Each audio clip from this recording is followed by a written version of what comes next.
do interior. Não tem ninguém, velho.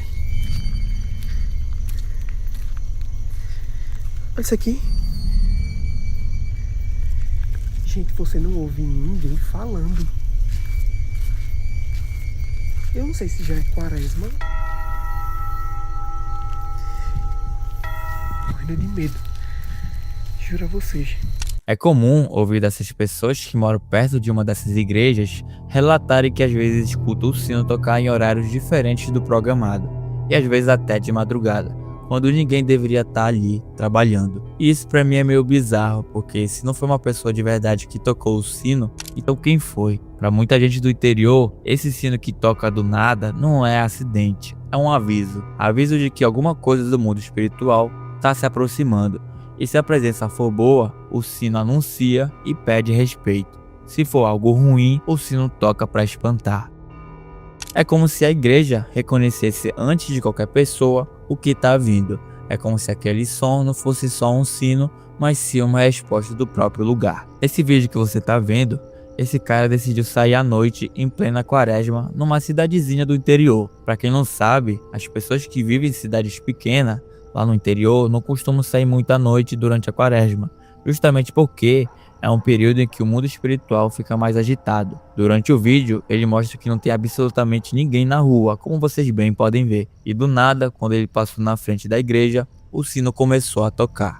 Aparentemente, esse horário não deveria ter ninguém trabalhando lá, mas mesmo assim, o sino tocou justamente para avisar o início da quaresma. E é basicamente isso mesmo, muitas das vezes o sino da igreja tem essa função de avisar quando o mundo espiritual está mudando. E isso é bem louco de pensar, porque num ambiente onde tudo já é silencioso demais, qualquer som ganha um peso diferente. Um sino tocando no meio da tarde ou no começo da noite, sabemos que não é só um simples aviso de horário, e sim algo muito além disso. Eu sinto que no interior a fé tem um papel muito rígido.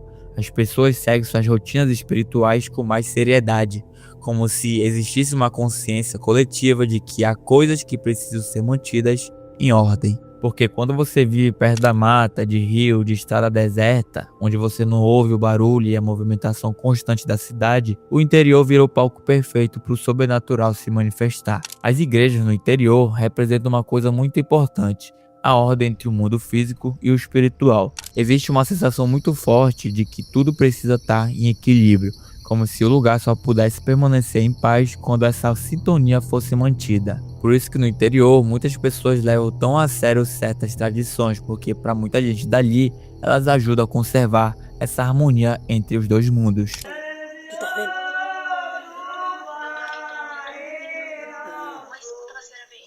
Ele está aqui de frente de casa, nós tá vendo. Davi tá participando? Davi tá participando? E como que o menino pequeno? Ah,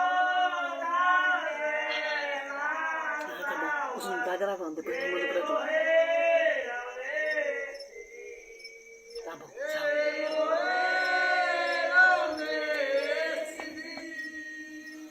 A procissão das almas, por exemplo, não é só vista como um ritual religioso, ela também é uma forma de manter essa ordem, de guiar aquele espírito que está perdido, de acalmar o que não pertence mais ao mundo físico e de lembrar que os mortos não devem permanecer presos entre os vivos, porque segundo as pessoas de lá, existem almas desencarnadas que não sabem que já morreram e continuam repetindo hábitos da vida antiga, como visitar lugares conhecidos, ficar rodando perto da antiga casa ou até mesmo ficar mexendo nas coisas na tentativa de entender o que está acontecendo. E por isso que muitas pessoas do interior presenciam coisas estranhas acontecendo, como coisas se mexendo, coisas flutuando, vultos no meio do mato e por aí vai. Quando essas presenças não encontram direção, o ambiente inteiro parece sentir, as pessoas sentem. E aí que entra os rituais, as rezas, os sinos e as procissões. Calma, gente, é só não ter medo, é só não ter medo, é só não ter medo, só não ter medo. Vale-me, Nossa Senhora. Que isso? Que foi isso? Que isso? É só tá se mexendo. Olha, que é isso? Que casa é essa? Olha a coisa. Olha a coisa. Fala, meu Deus.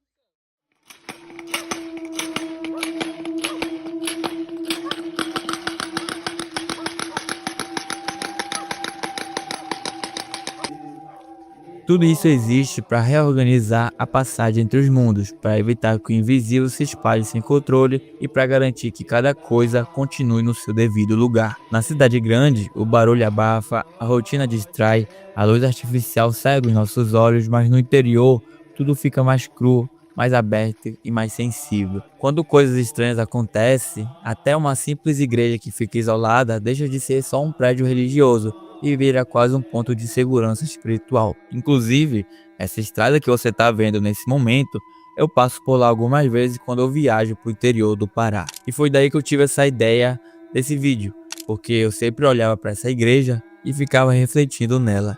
Eu sempre tive a sensação de que aquilo ali não estava ali por acaso. É como se a igreja não fosse apenas um lugar de oração, mas um ponto de proteção, porque no interior a fé não é só uma tradição, ela faz parte da rotina, da vida e da forma como aquelas pessoas enxergam o mundo. E eu acho que quem vive no interior entende isso melhor do que qualquer pessoa da cidade grande. Ali é um lugar onde você entra para pedir proteção, agradecer e se preservar. Em alguns casos até para entender o que aconteceu, porque quando uma coisa estranha acontece no interior, a primeira reação de muita gente não é procurar uma explicação científica, é para procurar uma explicação espiritual, e a igreja entra exatamente nesse papel, o lugar onde se busca a resposta. Tô olhando pelo celular, eu tô olhando pra trás, não tô? Meu Deus, a igreja.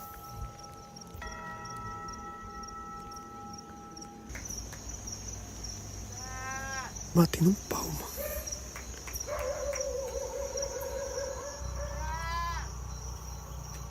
Tem alguém batendo palma na frente da casa da minha tia, mas não tem ninguém. Inventei e vim pra casa da minha tia, tarde da noite. Não tô ficando louco, não. Tem alguém batendo palma na frente da casa da minha tia. E não tem ninguém, não. Não tem ninguém ali. Não tem ninguém ali.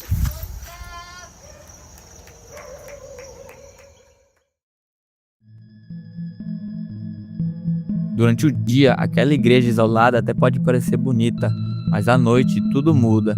As estradas ficam desertas, os postes iluminam um pouco e o silêncio começa a dominar tudo. E uma igreja no meio de tudo isso fica ainda mais estranha, porque é como se ela já estivesse ali há muito tempo e já tivesse visto de tudo. E acho que é por isso que muita gente associa essas igrejas isoladas com relatos de aparições, velas acesas, procissões estranhas no meio da noite ou até meio vulto passando pelo cemitério. No interior, as pessoas não costumam aceitar o inexplicável como ser resposta.